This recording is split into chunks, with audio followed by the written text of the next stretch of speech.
Gue mau mulai dari satu fakta pahit. Banyak investasi bodong hari ini udah nggak lagi jual produk investasi. Mereka jual kelas dan ini bukan kebetulan.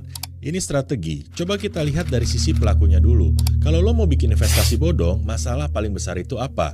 Legalitas, pembuktian. Kalau lo nawarin investasi langsung, lo harus jelas instrumennya, jelas izinnya, jelas alur dananya. Dan itu berisiko besar. Nah, disinilah kelas online jadi tameng yang sempurna. Karena kelas itu secara hukum, produk edukasi bukan investasi.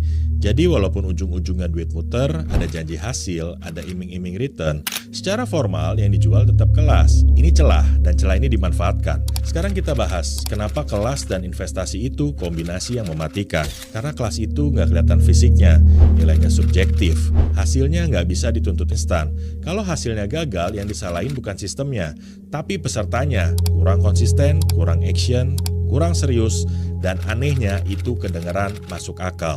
Sekarang masuk ke psikologi korban. Banyak orang sebenarnya nggak pengen investasi. Yang mereka pengen itu hidup naik level, keluar dari tekanan ekonomi, punya harapan. Dan kelas investasi datang bawa narasi.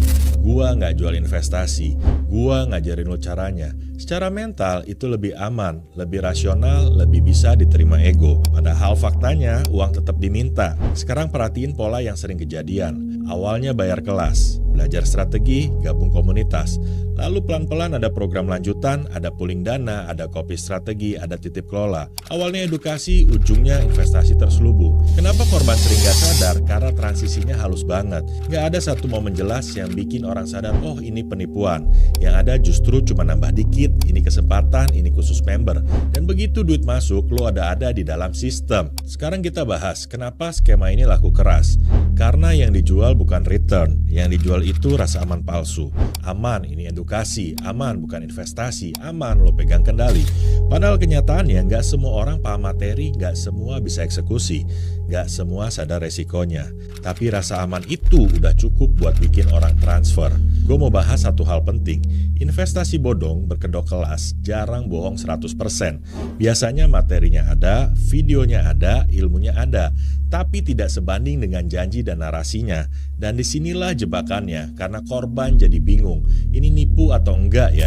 Soalnya materinya ada. Padahal masalahnya bukan di ada atau enggak ada. Masalahnya ada di apa yang dijanjikan secara implisit. Sekarang soal authority palsu. Banyak penjual kelas investasi itu pinter ngomong, jago branding, jago flexing hasil. Padahal hasil itu bisa dari uang member, dari fee rekrut, dari jualan kelas itu sendiri. Bukan dari investasi real. Tapi publik nggak tahu, yang kelihatan cuma satu hal, sukses. Dan manusia itu mudah percaya sama simbol. Sekarang